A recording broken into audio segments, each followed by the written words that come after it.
The idea of a virtual reality MMO, of being able to fully immerse yourself in the world of a game, has always really appealed to me. Getting stuck in one and being unable to leave? Not so much. That's why I love the premise of the series I'll be reviewing today. It's about a guy playing a VR MMO that doesn't have any life-threatening or body-warping bugs. Also, despite the fact that the product safety inspectors of this world are actually competent and the players never risk their lives, the story is still plenty exciting. Ladies and gentlemen, may I present Infinite Dendrogram.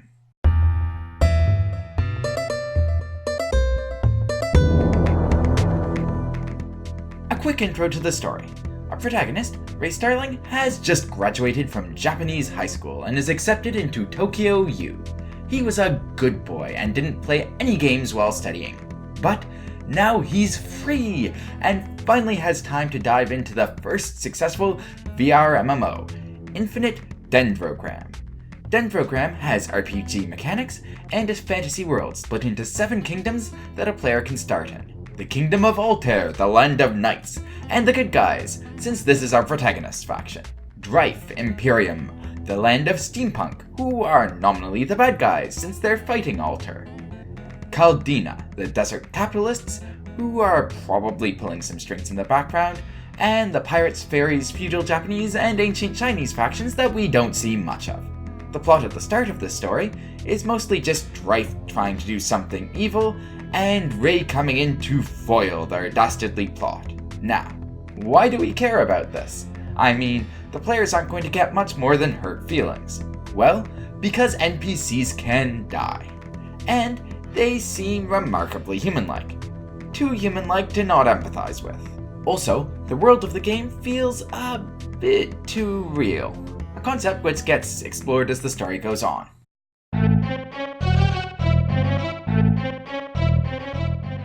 I have mixed feelings about the characters of Infinite Dendrogram.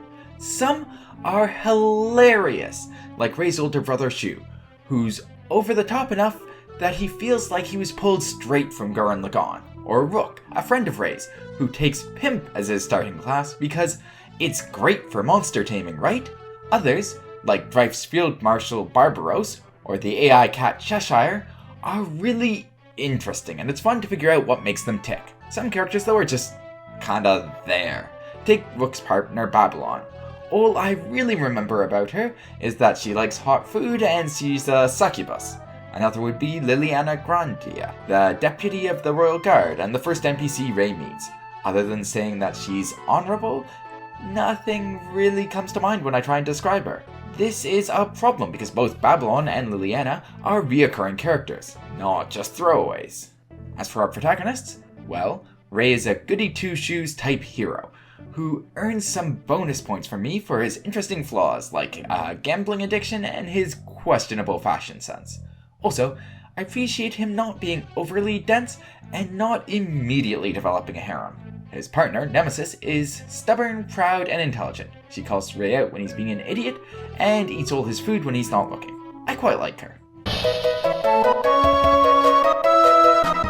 So, why might you want to read Infinite Dendrogram?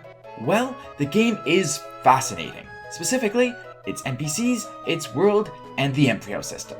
Let's start with the NPCs, who, in the game, are called Tians. The way they act and think is no different from humans. In fact, they think of themselves as true humans, and from their perspective, that makes sense. From what they can see, they're much more normal than the player characters called Masters who pop in and out of the world, and can respawn after death.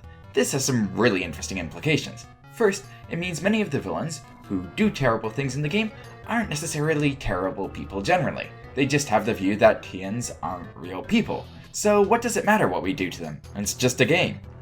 This not only gives their characters more depth than some cackling psycho would have, but also raises some moral questions worth addressing. What does it mean to be human? Should something that has the same intelligence as a human be afforded the same rights as a human?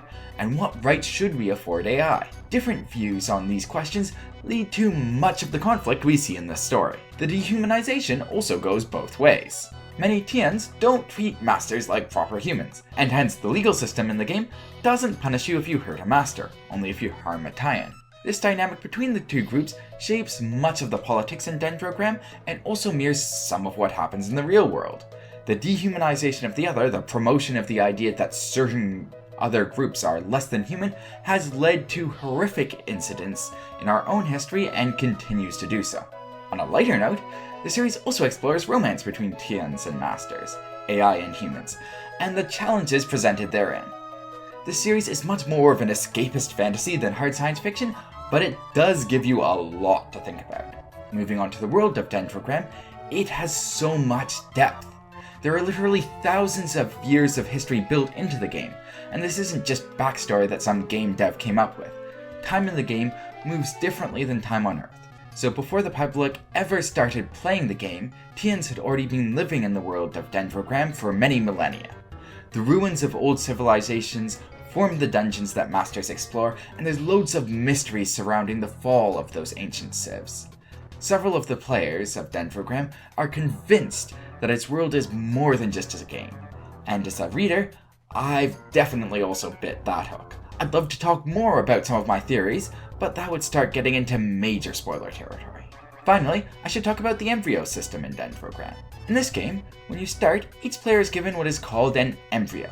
These embryos are unique bonuses based on your personality, and can be anything from a weapon, to a vehicle, to a pet, to a freaking castle. Oh, and they evolve and become more powerful as you play the game. Obviously, these make Dendrogram as a game imbalanced as hell. But who cares? It means we get to have some awesome fights, like one between a gal riding a mech and a dude wielding an anthropomorphic weapon, or another between a ninja that shoots monsters out of a gun and a bear riding a battleship. Rule of cool all the way. The biggest complaint I can see leveled at the series is Ray's absolutely absurd plot armor. He continually faces foes that should absolutely mop the floor with him, but he somehow still comes out on top, every time. Now, part of this is that his skill set is focused on one-on-one combat, so fine, he performs a bit better than you would expect there. He'll do worse in group combat, right? Well, probably if that ever happens, but he almost never gets into a difficult group fight. All his hard fights somehow end up being 1-versus-1 duels, and if it looks like he might have to face multiple foes, well, someone else will just drop in and take care of it for him. He just seems to have this absurd luck, where somehow everything just works out for him. Really, I think this story would be much stronger if Ray lost a bit more frequently. It would certainly add some tension to the story. Also, as a much smaller gripe, it would be nice to see a bit more of what happens outside of the game on Earth. I mean, the fact that players all have lives outside of the game that they return to is the one thing that sets this story apart from the current onslaught of isekai. When we do occasionally get tidbits about players' lives outside of the game, it really fleshes out their character, and it would be great if we could have that happen more often. Ultimately, would I recommend Infinite Dendrogram? Generally, yes. I like his mix of escapist fantasy fluff and interesting science fiction ideas. Also, I'm dying to figure out exactly what's going on with its world. That being said, some people will absolutely get turned off by the protagonist's absurd luck, and that's totally fair. Grim and gritty, this story is not. If you've already read Infinite Dendrogram and are looking for something similar, well, there's always the other stuck in a video game LNs you could try, or Chobits. Chobits deals with the whole line between human and AI thing that Dendrogram touches on, but with much more depth. Anyways, thanks for listening. I hope you enjoyed this review. Cheers!